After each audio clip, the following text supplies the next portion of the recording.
it's doing people a disservice not sharing these realistic details, because then you come in totally blindsided and you're like trying to figure it all out on your own. Becoming a parent is like entering a different dimension of reality. Like you literally experience life. Why are we not hearing more of these stories? Why are we not hearing more of the reality? I truly want people to have an inside view of what it's like, the version that I wish I had.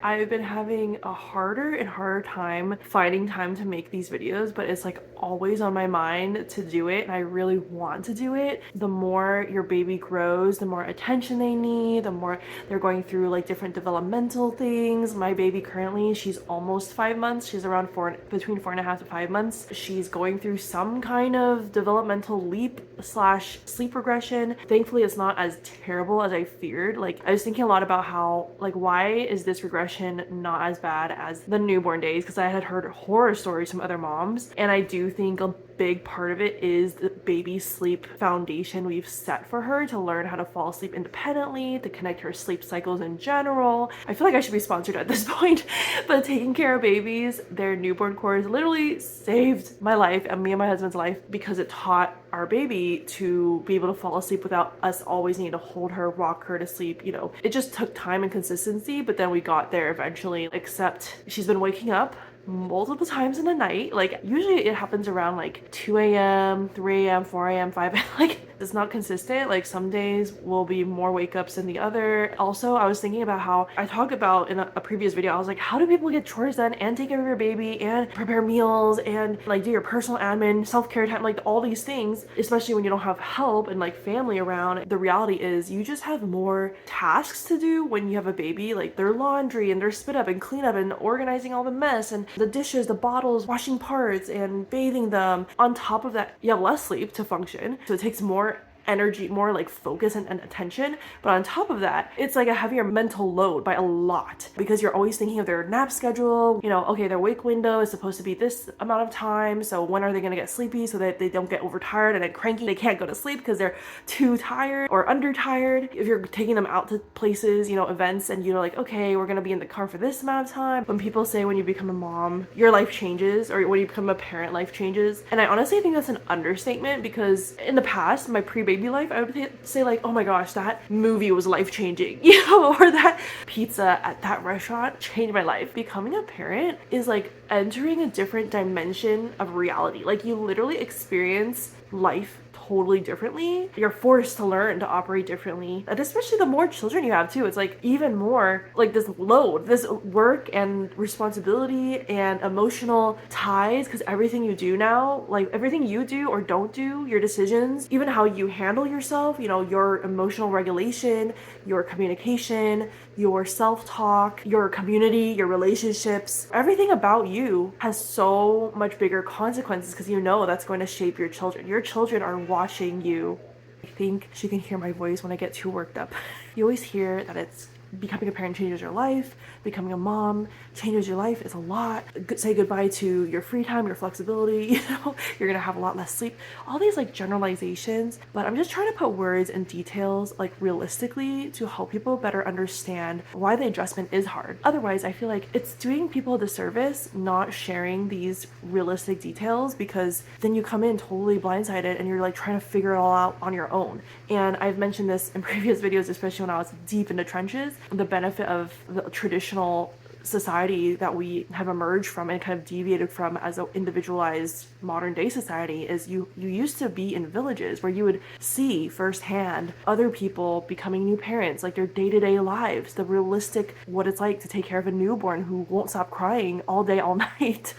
And or like juggling, you know, so many different children, little children, toddlers. And now we have to intentionally seek those things out to spend time with people, because it is so easy with our modern day conveniences to kind of just do our own thing, stay in our own bubble, in our lane, and not be aware of like what real life really is in parenthood, because all you see about parenthood is this glorified tip of the iceberg version on social media, or what people kind of share a little bit in conversation and your limited time with them, but people don't have time. And there's emotional aspects too of like, oh, I don't want to scare you or make you don't want to have kids. You know, I don't want to bore you with all my details or sound like I'm complaining and ungrateful. I also don't know if maybe it's sensitive, maybe you're trying to have kids, but you haven't been able to conceive. So I want to be sensitive about that. And there's so many things now that inhibit our ability to see the realistic window into other people's real lives. I'm sharing my reflections and what I find besides like the sleep challenges and how everything now has such bigger consequences and implications of your children and their children and their children. Like you just think generationally and everything has like a much higher stake to that, which reminds me of when my first manager, when I started working at a job outside of college, he had just become a new dad. And I was like asking him like, oh, what do you think if I, should I do my next job rotation, like try to apply to another country? Like I kind of wanted to stay safe in my bubble. And he was like, Grace, if you want to do anything, just go for it. You don't have kids, you're not married, you're not tied down, you have so much flexibility.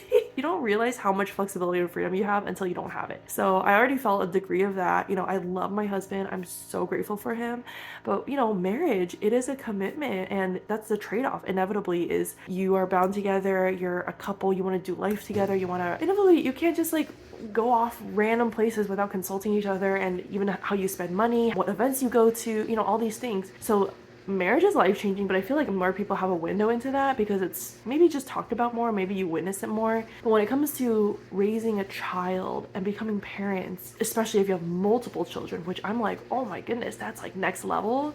However, to be honest, I feel like I've been building more and more confidence where I can start to imagine a future where I can juggle 2, maybe 3. I feel like 3 is like, whoa, that's really stretching, but that's another topic. I've been talking to mom friends about like, oh my gosh, are we already thinking of having more kids? Why are we not hearing more of these stories? Why are we not hearing more of the reality of things, like the untold stories, the behind the scenes that ideally, in an ideal world, we wouldn't need to have other people tell us because we would be living in villages, seeing it firsthand. And now both me and my husband are way more attentive and observant when we're around other parents, when we hang out with other parents, when we intentionally, we're more intentional about like meeting up with parents and like, doing life together, seeing how they raise their toddlers, their babies that are older than Emmy. It just gives you this greater awareness and also compassion and empathy for other parents, because you're like, oh wow, it's really hard what you're doing. I have so much respect for you, versus before you have kids, you have no idea all that you're juggling.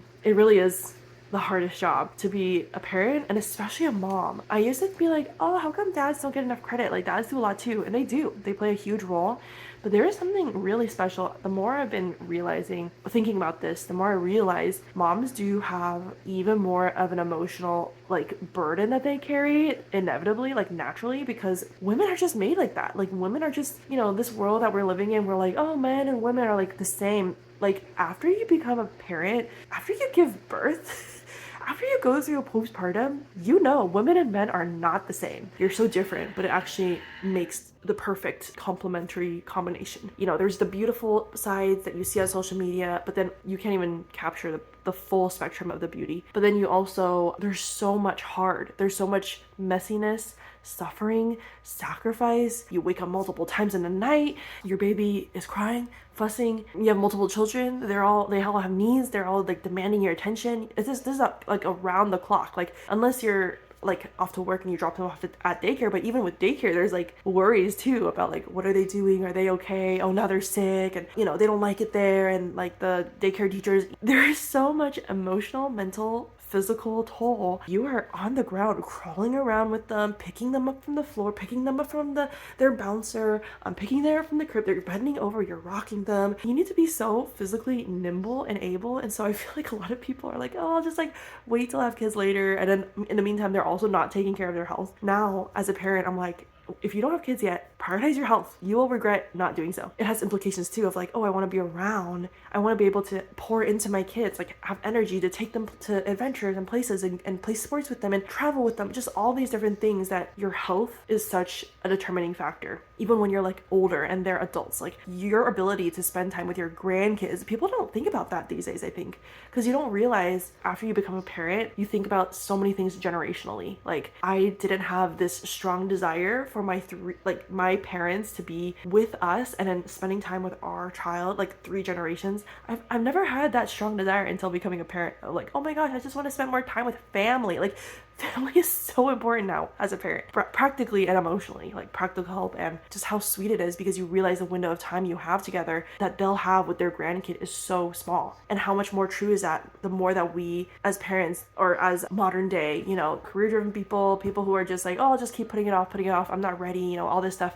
I mean, to be honest, I used to be like that. My husband used to be like that. We were like, we are not ready. Like, we don't feel equipped. But the truth, and it's hard to believe until it happens to you, the truth is you'll never feel fully ready. Like, this is something that you literally have to. You are forced to learn how to be a parent along the way. The semblance of control that we tend to want is, I want to be fully prepared before I jump into something. And the reality of the most rewarding things in life is you just have to go for it and like trust that you are more capable than you think. You will learn things and adapt and fail. And the failure will inevitably will humble you and lead you, if you have the right attitude about it, to learn and grow and improve and communicate and problem solve, and also trust that God's got you. Like, I think it is hard, really hard, to know how to navigate parenthood now without a faith of like, okay, this thing is way bigger than what I can handle, and so I'm gonna give it to God who can handle it, who will teach me and guide me. What has helped me immensely, and what I'm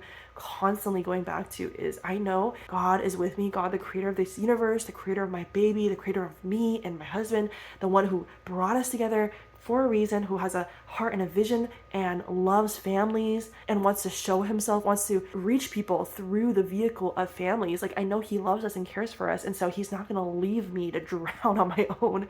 And I'm not supposed to do this on my own. I'm supposed to do this with God's help and with his strength, his wisdom, his leading. Sorry, I keep getting derailed. The point I wanted to make is, we're not hearing these stories because you have such limited time. You don't have time to sit down, record all this stuff. If you want to, edit it a bit and post it on YouTube and share it with the world, put your vulnerable self out there.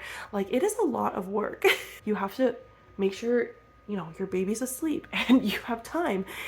And also fight the temptation, the voice that's telling you there's so many other things that you should be doing, because that's literally the battle I have every time. It's like, I want to wake her up so she doesn't nap too long. I gotta prepare her bottle to feed her, clothes that she outgrew, and then also new clothes that other people have given us that I haven't had time to organize yet. Like, there's so many things. The list goes on. But I'm just baffled all the time about like, oh my goodness, there's so many things that we all as parents are learning and going through. You're not hearing parents of little babies on long form podcasts, talking through all the nitty gritties, because they need to watch their kids unless they have, hired help or maybe a really involved family. And I think people who have that are so blessed and are so fortunate. But majority of people, we don't have that. And so it's like, those conversations are in such minority. But on top of that, these people who have hired help, who have family involvement, who have parents who have they're not having the same parenthood experience.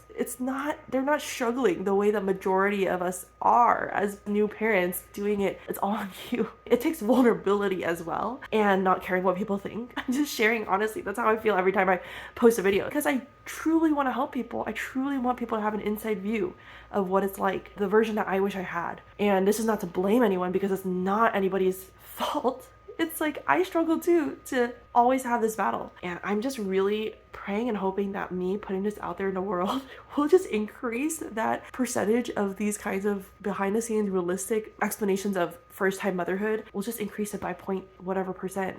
If I'm gonna be really honest, I'm like not sure at all how I'm gonna keep doing this the older my baby is getting, especially if we have more kids, unless something really changes, like if I can get help or we figure out a different creative solution, because I have doubts even now with my one baby, and she's pretty manageable at this point. Like, I've come such a long way. She has come such a long way. We've all grown so much in the past almost 5 months, where if you look at my previous early videos, I was like, what is happening? I'm not okay. And now I'm finally at a place where I'm like getting into the groove of things, where it's not that things are easier, it's just that I've gained a lot more confidence and things are generally more manageable. But like, new things always come up, changes always come up, but you just are forced to become more adaptable and to see challenges as like, okay, it's gonna be fine, not a big deal. I have to go wake up my baby. If they have too much daytime sleep, it affects their nighttime sleep. They're not going to sleep as well at night, and they, it just messes up the whole schedule and routine and everything. So I just have like so many thoughts always collecting, accumulating in my head, and I'm always just constantly thinking like, I want to tell other parents, soon to be parents, other new parents, so that they know they're not alone. Because you have limited time, you're like, oh, let me show the best, like my favorite parts, the highlights, that's why you see all these like 3 months, 4 months, 5 months, the month milestones with your baby, because it's like with your limited time, you're just seeing parents inevitably want to share the highlights, like their favorite parts. And then the struggles, you might see a little bit of it, but it's like, it's hard to explain. It'll be really interesting if and when my kids watch these someday to be like, wow, my mom really went through a lot. And maybe it'll help them when they become parents and they're preparing to become parents. Because otherwise we just forget. Like, that's what my mom told me. She just, over time, you don't have time to like document or record any of this, so you just forget what it's really like. And now she's seeing me going through it. She's like, oh, your experience is definitely reminding me of so many struggles I had that my brain just like wiped out because you're so focused on your current season, trying to get through the next thing, the next hurdle, the next thing. Let me know in the comments if you resonate with any of this. And also, if there's anything in particular you want to talk about, I have so many things, like so many topics to talk about. Something else that prevents us from hearing these stories is also all of us are just kind of disheveled, like we don't look our best, our background is a mess, like life is messy. And so it's like not aesthetic. It doesn't fit into what we see on social media. And so we just kind of like, it's easy to block ourselves from sharing anything organic and authentic when it doesn't look nice. But I think what's even bigger, it's not SEOable. Like, people are not searching, when you see a YouTube thumbnail or a reel caption and it says like 7 things you must do with your newborn versus how life is hard as a mom. People are not driven to hear the realistic, ugly, messy side of things. They're more like, oh, I want to get my ducks in a row, tell me what I need to know to have this semblance of control. When I was first just brand new to motherhood, I was like, oh my gosh, I'm so overwhelmed at all the things that I'm trying to do, and I feel this pressure because the social media algorithm, like all of these things are like, do this stuff, don't do this stuff, and it's like a lot of conflicting advice. You're barely sleeping, you have hormones everywhere, everything's chaotic, everything's new, and your baby's crying all the time, has needs all around the clock. Your familiar routines and ways of working and ways of living and connecting with people and yourself and your spouse, like everything's just like blown up. The reality is it takes time to let the dust settle and then figure out what's going on. How do I rearrange things to work for my new reality? And the whole time you're just like processing all this, if that makes sense. Me recording these videos, just very meta, but very like transparent. Honestly, I'm like, I don't know if people will watch these videos. Like, people are not gonna click and be like, oh, like 10 things I need to do or know, but it's real. I want to ask you a favor. If you're watching this and you're like, I appreciate this unfiltered, non-glorified version of first-time motherhood, please let me know in the comments. And also please like and subscribe, because that also helps. It tells the algorithm to show this to more people, because people are not looking for content like this, just to be honest, right? But genuinely, my heart is to help other new parents and new moms with the reality of the behind the scenes look that I think so many of us now as new moms feel like, oh my gosh, why didn't anyone tell me all of this stuff, the good, bad, and the ugly, But there's so many like beautiful, sweet, precious parts too about motherhood that I cannot even put into words. I mean, one of them, for example, is just seeing my daughter's like smile. Like, when she smiles, my heart just melts. When we wake up, we have time in the morning sometimes to just cuddle together and with her, and there are no words to describe how precious these moments are. I just want to capture it in a bottle and keep it forever. And so there's so many beautiful moments, but I just feel like we see a lot of that already on social media. Motherhood is hard, it's messy, it's chaotic, it's ambiguous, it's unpredictable, it's out of your control, and it also changes your life and you through stretching you past what you thought were your limits. I love connecting with people who comment, because I feel like we're just all journeying along together. I'll try my best to continue doing these videos, because it is a passion of mine. I just have to figure out ways to prioritize it in the midst of all the things that I'm also doing. See you guys.